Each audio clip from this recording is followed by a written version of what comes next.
Kayla.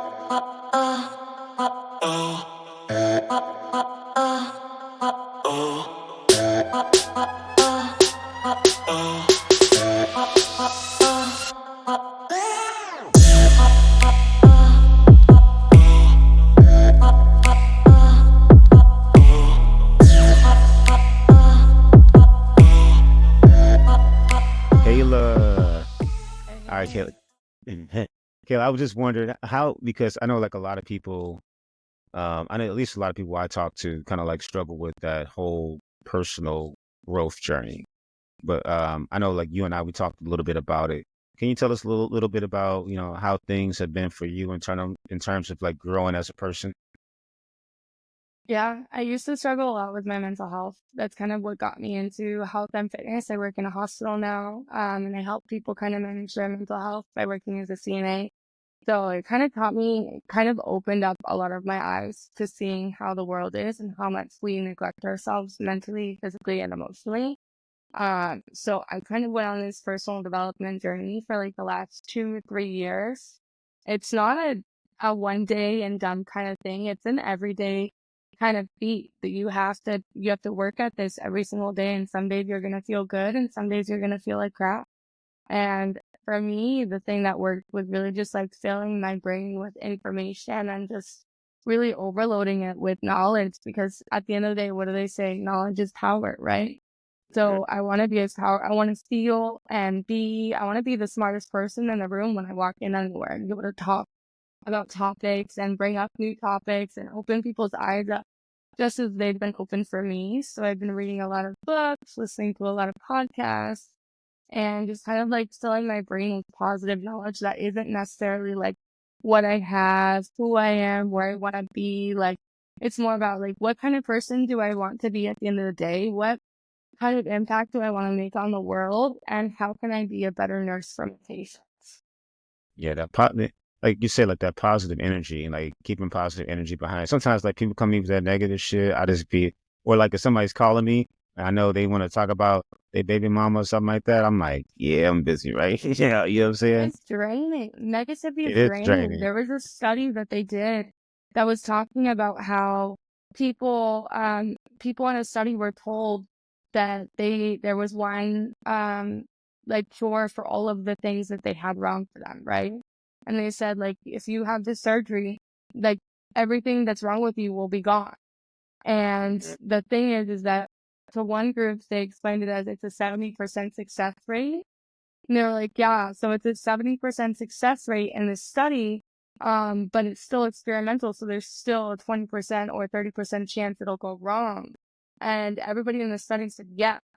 But then in the other study, they explained it in the opposite way. They said, hey, there's this thing, there's a surgery, but here, I'm going to tell you the risk is that it's got a 30% failure rate.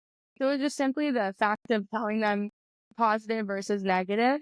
When they swapped it around, and everybody in that study said they didn't want to do it.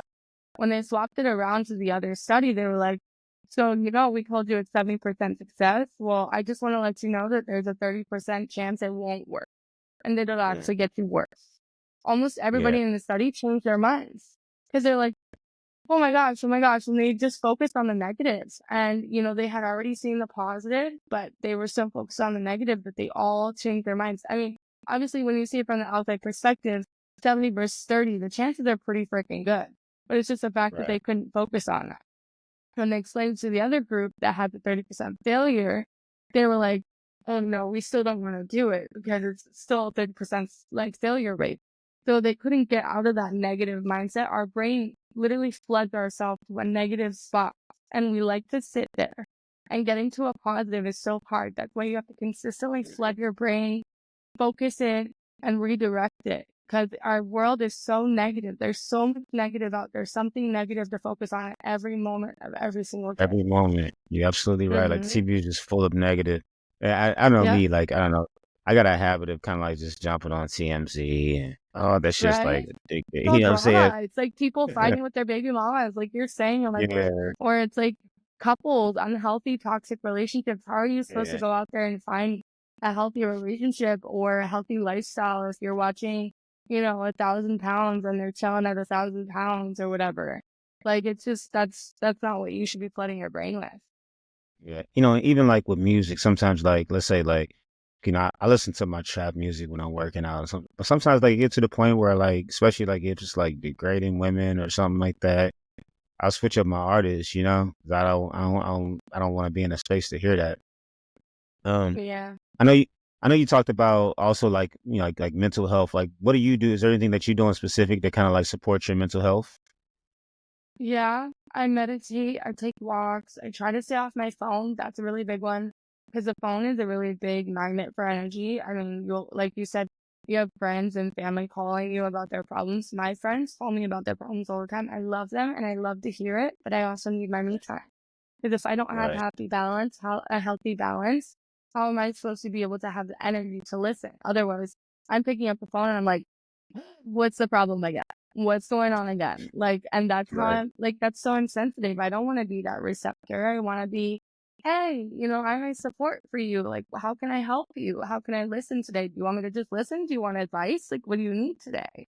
And I can't do that if I'm not filling my own cup first. Yeah, that's true. That's true. So what is there, because I know like you're a very like supportive person. You kind of remind me of myself, like, you're the person, I'm sure like you're the person like a lot of your friends go to seek support or advice and things like that. You Are you wish. working on any? Yeah. Same here. Do you have anything going on now in which you're more so like the support person for people?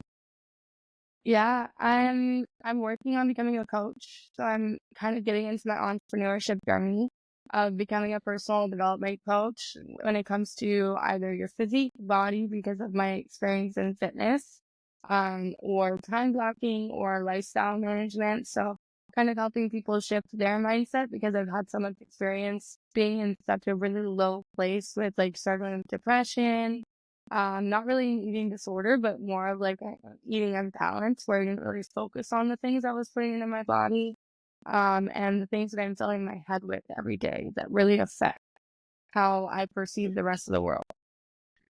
Yeah, and I feel like what you're working on with your project, with your entrepreneurship, I think it's a little different because like most people like, they'll work with people in the gym and things like that and self-care, but you're working with actual like medical professionals who deal with a lot of trauma, which translate just like with police officers. And we know behind that, a lot of depression and mental health. So what are things that you're doing for them to kind of like give them supports? And I absolutely love it because I never heard of anybody who's doing anything like that, especially when you talk about like pursuing their own passion, their own path to support these kind of people. So, what do you have in place that you're working on now to support people in the medical field who are struggling with those different types of things, or like health and things like that? Well, basically, I'm helping them kind of break down their day to day because a lot of the nurses that I work with, they don't have the support that they need when it comes to their mental health. They don't have any resources being sent out. Believe it or not, working in healthcare, we don't get a discount on us. We don't get resources sent to us. We get That's health crazy. benefits, but we have to make the phone call, right? If you don't make the phone Right. call, you don't have the benefits. I mean, it's just simple as that. So I help Hey, them break down their if I'm working time in the hospital, barriers. I work in the hospital, I Huh? want a doctor on call. If I'm working in the hospital, I want a doctor on call. You know what I'm Right? saying? Like, "Hey, I just dealt with this super frustrating patient. I really need somebody to talk to." Right. Like, you just don't have that. You have to go on and just kind of suck it up and then deal with your family members hounding you, your kids hounding you, the outside world, right? Traffic, driving home. I really wanna, like, crash my car into somebody some days LA where I'm just like, traffic. "Do you know what I Yeah. dealt with today? Right. Go with me. I will get out Yeah. of this car." Like, in my scrub too, like, I don't even care. So, I wanna give them, like, a health and fitness balance where because working in the gym kind of is that forced self-care time where you're kind of forced for that 30 minutes to an hour, you walk into this building, and you're not obligated to talk to anybody in there. Even if there is somebody that you know, at the end of the day, anybody that walks into a gym is on a goal. Right? They have a goal that they're working towards and they don't want to be bothered. So you can put your headphones in, ignore everybody, and kind of have dedicated self care time. So I coach nurses and doctors and other healthcare professionals or first responders on how to take Mhm. that forced time and kind of like put it into themselves so that they can go home instead of feeling drained at the end of the day, feeling refreshed and energized. I love it. I love it. And how's that journey been so far? Is that like a project you're still in the process? Um, It's still in the starting phases. I'm working on getting partnered up with a gym that I can kind of offer like discounted memberships to, so they have right, somewhere to go. Because right now it's kind of like, okay, well, I can tell you what you need to do, but you have to like go get your own resources, go get your own membership. Like, right. I'm not able to provide all of the like minute things that you would need to fully get it in. So I'm working on that process, getting a gym started. Definitely. Well, I mean, I already know your drive. You know what I'm saying? I know you're gonna be ultimately successful, and I can't wait to see, how far your journey takes you. All right. Thanks. And go ahead and drop that ad again just to make Yeah. sure people follow you. Yeah, you guys can follow me on Instagram and TikTok at growth. Okay, cool. Thanks, Kayla.